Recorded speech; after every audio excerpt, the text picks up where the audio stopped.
আসহাবে কাহাফ সম্পর্কে আলোচনা। এই অলিরা কিন্তু কখনোই মারা যায় না।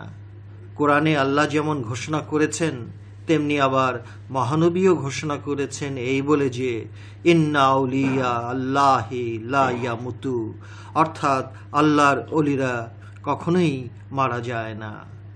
সূরা কাহাফের ৭ জন অলির ৩০৯ বছর না খেয়ে পর্বতের একটি গুহায় শুয়ে থাকার কথা অবশ্যই আপনার জানা থাকার কথা। আজকের আধুনিক বিজ্ঞানীদের প্রশ্ন করে দেখুন না যে মানুষ কতদিন না খেয়ে বেঁচে থাকতে পারে। বৈজ্ঞানিকদের খাসা উত্তরখানা পাওয়ার পরই আপনার হুঁশ আসবে। সত্যিই তো, এত বছর, ৩০০ বছরের যুগ পেরিয়ে গেল একদম না খেয়ে, অথচ তারা জীবিত ছিলেন। এটা তো হাদিসের কথা নয় যে দাঁত খিঁচুনি একটা মেরে দেব। মন মগজের হিসাবে না মিললেই যত বড় সহি হাদিসে হোক না কেন, থাপ্পড় একখানা মেরে দেব। কিন্তু এটা যে স্বয়ং কোরআনের কথা, এটা ফেলতে গেলে তো সরাসরি কাফের হয়ে যাব। তাহলে তকদির খারাপ হলে গোজামিলের গবেষণা চলতে থাকবে আপনার মন মগজে। গবেষণার ল্যাবরেটরি হতে হয়তো এমন একখানা খাসা চিজ আবিষ্কার হতে পারে যার দ্বারা সাপও মারা হবে, আবার লাঠিও ভাঙবে না। আবার যদি প্রশ্ন করি যে ৩০৯ বছর পাহাড়ের গুহাতে ঘুমিয়েছিলেন, কিন্তু এত বছরে তো মাটির দেহগুলোকে খেয়ে ফেলার কথা, মাটিও তো এত শত বছরে দেহগুলো খেতে পারল না। তাহলে আর কত গোঁজামিল দিয়ে মনের শান্তি দেবেন? আপনার মন আর বিবেকের মধ্যে কি তাহলে মারাত্মক তালা ঝুলিয়ে দেওয়া হয়েছে? আবার যদি প্রশ্ন করি, এত শত বছর পর ঘুম হতে চট করে উঠেই বাজারে গেল কেমন করে? মাত্র হাতে গোনা কটা দিন আধ পেট খেয়ে শুয়ে থাকার পর উঠে হাঁটতে চাইলে ২-৩ জনকে ধরে উঠাতে হয়। তারপর হা হু করে কত ডিজাইনের কোঁকানির আওয়াজ শুনতে হয়। আর এই ৭ জন সাহাবা ৩০৯ বছর একটানা ঘুমিয়ে থাকার পর যখন ঘুম ভাঙল, সঙ্গে সঙ্গে উঠেই এটা সেটা বলা বলি করে একদম সুস্থ শরীরে বাজারে দিব্যি হেঁটে চলল। কি গোজামিল মেরে দেবার ফন্দি বের করবেন? আপনার তকদির যদি আপনাকে ফন্দি বানাবার রাজা বানিয়ে রাখে, তাহলে তো পারবেনই।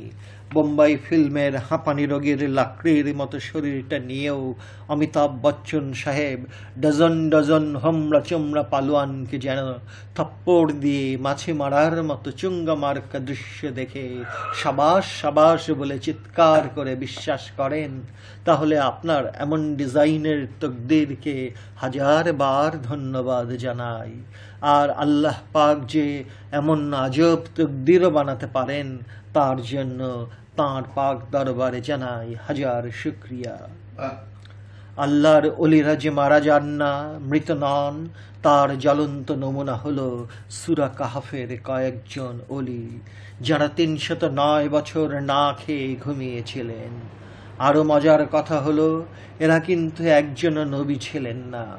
নবীর কথা যদি এখানে উঠত, তাহলে হযরত ইউনুস নবীর কথা তুলে ধরতাম এই বলে যে একটি মানুষ ১০-১৫ হাত পানির নিচে ডুব দিতে গেলে কান পটপট করে, সেখানে কয়েক হাজার হাত পানির নিচে হযরত ইউনুস নবী ৪০ দিন থাকলেন, তাও আবার মাছের পেটে, এবং অক্সিজেনের বাক্স নেবার তো প্রশ্নই ওঠে না।